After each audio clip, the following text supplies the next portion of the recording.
friends. Welcome back. I'm sure you had a wonderful time on your field trip. So what I want you to do now, sit down, relax, and listen to my story today. The story today is Those Magnificent Sheep in Their Flying Machine, written by Peter Bentley, illustrated by David Roberts. The sheep on the hillside were munching away, much as they always did day after day, when suddenly something went zoom overhead. Let's go and see what it is, they all said. So Lambert and Eunice and Marty and Mabs and old Uncle Ramsbottom, Bart, Ben, and Babs skipped to the hilltop and saw down below dozens of aeroplanes all in a row.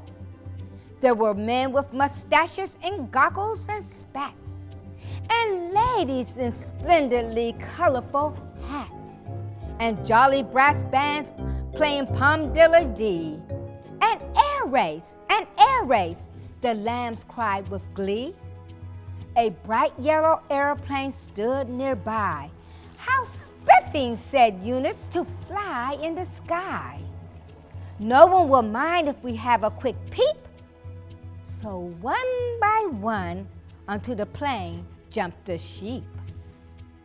Oh dear, muttered Mabs, it's a bit of a squeeze, but there's just enough room if you tuck in your knees. Move up, Ben, said Eunice, but Ben couldn't budge.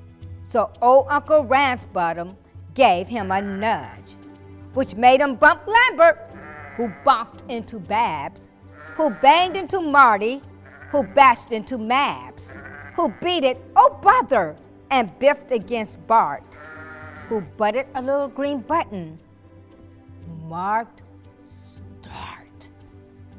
The engine went chuckity, chuckity, cough, and old Uncle Ramsbottom cried, "Let me off!" But the plane quickly started to trundle downhill, and faster it trundled until old Uncle Ramsbottom, Bart, Ben, and Babs, and Lambert and Eunice and Marty and Mabs caused all the people to gasp and to stare as the bright yellow aeroplane took to the air. I say, cried a gent with a silver-top cane, some thieves in white sweaters are taking my plane. Oh, cried the sheep as they swerved and they swooped. Ooh, they all groaned as the plane looped-de-looped. They did a steep nosedive and rolled a few rows. Then old Uncle Ramsbottom grabbed the controls. Way hey, he exclaimed, what a lark! What a thrill! This beats eating grass on a boring old hill.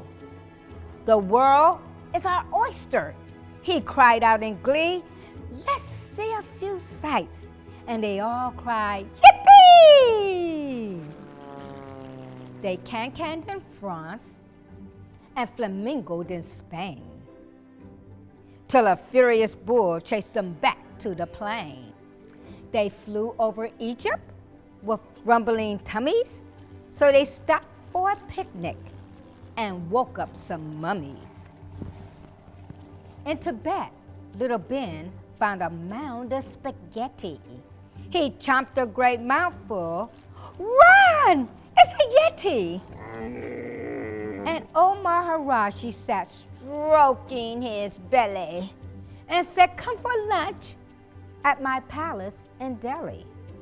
But they soon scuttled back to the plane in a hurry when they asked what's to eat, and he said, mutton curry.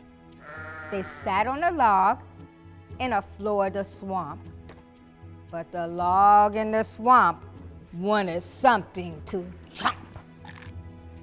Where next, said old Ramsbottom. Minsk, Timbuktu, Saskatchewan, Zanzibar, Kalamazoo? What about Chile, or China, or Rome? But the other sheep all shook their heads and said, home, We missed the old field. We missed the old hill. We missed chewing grass, and we missed standing still. Travel is fun. Every person should try it. But there's no place like home if you want peace and quiet. A little while later, the chap with the cane looked up and cried, "Gosh, it's those thieves with my plane!" He ran to the field and he leapt over the gate. He stared all around and sighed, "Bother, too late." For there was the bright yellow flying machine. But the thieves in the white sweaters were not to be seen. They were only some sheep who were munching away, just as they always did, day after day. Those magnificent sheep in their flying machine. Thanks for coming and listening to my story today. Can you imagine your story? I'll see you tomorrow.